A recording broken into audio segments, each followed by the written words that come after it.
Hi friends, இன்றைக்கி நம்ம செய்ய போகிற ஹெல்த்தி ரெசிபி மில்லட்ஸு பாரம்பரிய அரிசிலாம் சேர்த்து நல்ல எலும்புகள்லாம் நல்ல வலுப்பெற மாதிரி ஒரு ஹெல்த்தியான ஒரு மில்லட்ஸ் லட்டு ரெசிபி தாங்க பார்க்க போகிறோம். இதுக்கு ஃபஸ்ட்டு நாம் இதுக்கு வெள்ளைச்சோளம் எடுத்துக்கிறேங்க. வெள்ளைச்சோளத்தை நல்லா பொரிஞ்சு வார அளவுக்கு வறுத்து எடுக்கணுங்க. வெள்ளைச்சோளத்தில் நார்ச்சத்து ரொம்ப அதிகங்க. அதாவது ஃபைபர் கண்டென்ட் ரொம்ப அதிகம் உள்ள ஒரு பொருள் வெள்ளைச்சோளம். கான்ஸ்டிபேஷனுக்கு ரொம்ப ரொம்ப நல்லதுங்க.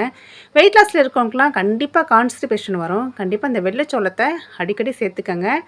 இந்த மாதிரி பிரச்சனைகள்லாம் நமக்கு வராது. அடுத்து நம்ம எடுத்துக்க போகிறது பார்த்திங்கன்னா கம்பு தாங்க. கம்பு சொல்லவே வேணாங்க, ஏகப்பட்ட ஹெல்த் பெனிஃபிட்ஸ் இருக்குது. கம்பு உடம்புக்கு ரொம்ப குளிர்ச்சியை தரக்கூடாதுங்க. இந்த வெயில் காலத்தில் நம்ம ஏதாவது ஒரு வகையில் கம்பை நம்ம சேர்த்துக்கணும். குழந்தைங்களுக்கு நம்ம கூழ் மாதிரி செஞ்சு கொடுக்கும்போது கண்டிப்பாக கம்பை எடுத்துக்க மாட்டாங்க.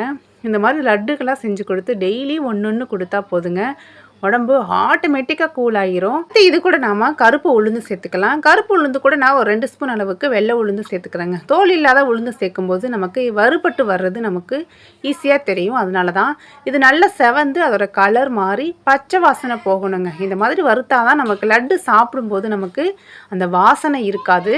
இதையும் நல்லா வறுத்து ஆற வச்சிடலாம். எல்லாத்தையுமே தனித்தனியாக ஆற வச்சிடலாம். அதே கப்பிலையே ஒரு 1/2 கப் அளவுக்கு கருப்பு கவுனி எடுத்துக்கிறேன். நீங்கள் கருப்பு கவுனி இல்லைன்னா ஏதாவது ஒரு பாரம்பரிய அரிசி எடுத்துக்கலாங்க. சிவப்பு கவுனி எடுத்துக்கலாம், மாப்பிள்ளை சம்பா எடுத்துக்கலாம், காட்டியான அரிசி எடுத்துக்கலாம். ஏதாவது ஒன்றை எடுத்து நல்லா பொரிஞ்சு வர அளவுக்கு வறுத்து அதையும் ஆற வச்சிடலாம். அதே கப்பிலையே ஒரு 3/4 கப் அளவுக்கு வேர்க்கடலை சேர்த்துக்கிறேன். இன்றைக்கி நான் வறுத்த வேர்க்கடலை தான் ஆட் பண்ணியிருக்கேன். அது ஓரளவுக்கு நல்லா சூடு ஏறி வந்தால் மட்டும் போதும், அந்தளவுக்கு வறுத்துக்கலாம். நீங்கள் பச்சை வேர்க்கடலை சேர்க்குறீங்க அப்படிங்கன்னா நல்லா தோல் உறிஞ்சு வர அளவுக்கு வறுத்து எடுத்துக்கலாங்க. அதே கப்பிலையே ஒரு 1/2 கப் அளவுக்கு பொட்டுக்கடலை, வாசனைக்காக 3 ஏலக்காய் 4 ஏலக்காய் சேர்த்துக்கிறேங்க. அதையும் சூடு ஏறி வர்ற அளவுக்கு நம்ம வறுத்து எடுத்துக்கலாம். வறுத்த எல்லாத்தையும் தனித்தனியாக ஆற வச்சுக்கலாம். நல்லா ஆறி வரும்போது நம்ம ஈஸியாக அரைக்க முடியும். இப்போ ஃபஸ்ட்டு நான் வெள்ளைச்சோளத்தை சேர்த்துக்கிறேன். நல்லா முடிஞ்ச அளவுக்கு ஃபைனாக அரைச்சிடலாங்க. ரொம்பவும் ஃபைனாக இருக்கணுங்கிறது இல்லை, கொஞ்சம் நரநரப்பாக இருந்தாலும் நமக்கு லட்டு சாப்பிட்றதுக்கு நல்ல டேஸ்ட்டாக இருக்கும்.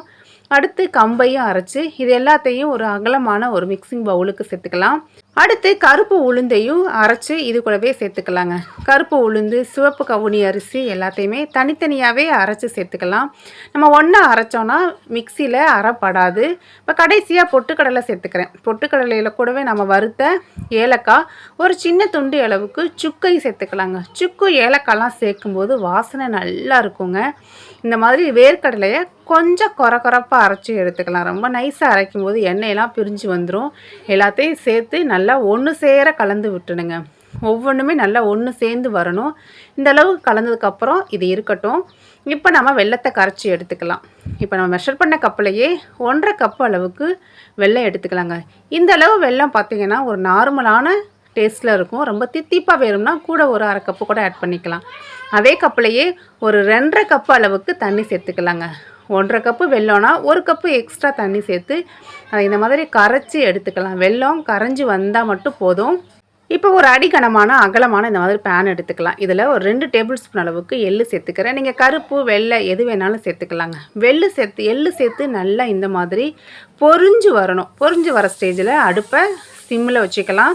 நம்ம எடுத்து வச்சுருக்க மாவை எல்லாத்தையும் சேர்த்து நல்லா ஒன்று சேர ஒரு நிமிஷத்துக்கு கலந்து விட்டுறலாங்க. இந்த மாதிரி இந்த சூட்டிலே கலந்து விடும்போது நமக்கு லட்டுலாம் ஈஸியாக கெட்டு போகாது. அதனால தான் நம்ம இந்த மாதிரிலாம் பண்ணுறோம். ஏன்னா இது ஆல்ரெடி வறுத்தது தான். இப்போ இது கூட நாம் கரைச்சி வச்சுருக்க வெல்லத்தை சூடாகவே சேர்த்துக்கலாங்க. எல்லாத்தையுமே சேர்த்து நல்லா இந்த மாதிரி கலந்து விட்டுறலாம். இந்த மாவு அந்த வெல்லம் எல்லாமே ஒன்று சேர கலந்து வரணுங்க. இப்போ 2.5 கப்பு தண்ணி பார்த்திங்கன்னா இந்த அளவு கரெக்டாக இருக்கும். இந்த அளவுக்கு ரஃப்பாக கலந்ததுக்கப்புறம் ஒரு 2-3 டேபிள் ஸ்பூன் அளவுக்கு நெய் சேர்த்து அதில் கொஞ்சமாக முந்திரி ஆட் பண்ணி அதையும் வறுத்து இது கூட சேர்த்துக்கலாங்க. இந்த மாதிரி நெய்யெல்லாம் சேர்க்கும்போது ஒரு டேஸ்ட் நல்லா எக்ஸ்ட்ராவாக இருக்கும். நம்ம வீட்டில் இருக்க குட்டீஸ்லாம் கண்டிப்பாக லைக் பண்ணி சாப்பிடுவாங்க. ஸ்கூலுக்கு வர குழந்தைங்களுக்குலாம் ஒவ்வொரு லட்டு கொடுத்தா போதுங்க. அவங்களுக்கு அவ்வளோ ஹெல்த்திங்க. போன்லாம் நல்லா ஸ்ட்ரென்த் ஆகும், இம்யூனிட்டி பவர்லாம் இன்க்ரீஸ் ஆகும். இதை நான் ஒரு கை பொடுக்கிற சூடு இருக்கும்போதே இந்த மாதிரி குட்டி குட்டி லட்டுகளாக பிடிச்சி எடுத்துக்கலாங்க. அவ்வளோதாங்க, நம்மளோட மில்லட்ஸ்லாம் சேர்த்த ஹெல்த்தியான லட்டு சூப்பராக ரெடியாகி வந்துருச்சு. கண்டிப்பாக இதே மெத்தடில் நீங்களும் ட்ரை பண்ணி பாருங்கள். இந்த லட்டு சாப்பிட்றதுக்கு அவ்வளோ டேஸ்ட்டாக இருக்குங்க. ரொம்ப ரொம்ப ஹெல்த்தியும் கூட. நம்ம சேர்த்துருக்க ஒவ்வொரு இன்க்ரீடியன்ட்ஸுமே அவ்வளோ அவ்வளோ ஒரு முக்கியமான ஹெல்த் பெனிஃபிட்ஸ் உள்ளது தான். நீங்களும் ட்ரை பண்ணி பார்த்துட்டு மறக்காமல் கமெண்ட் பண்ணுங்கள். இந்த வீடியோ உங்களுக்கு யூஸ்ஃபுல்லாக இருந்தால் ஒரு லைக் ஷேர் கொடுங்க ஃப்ரெண்ட்ஸ். இது மாதிரி நிறைய மில்லட்ஸு வச்ச ஹெல்த்தி ரெசிபீஸுக்கு ஷீலா எர்னஸ்டோட ஹெல்த்தி குக்கிங்கை மறக்காமல் சப்ஸ்கிரைப் பண்ணி சப்போர்ட் பண்ணுங்கள் ஃப்ரெண்ட்ஸ். தேங்க்ஸ்.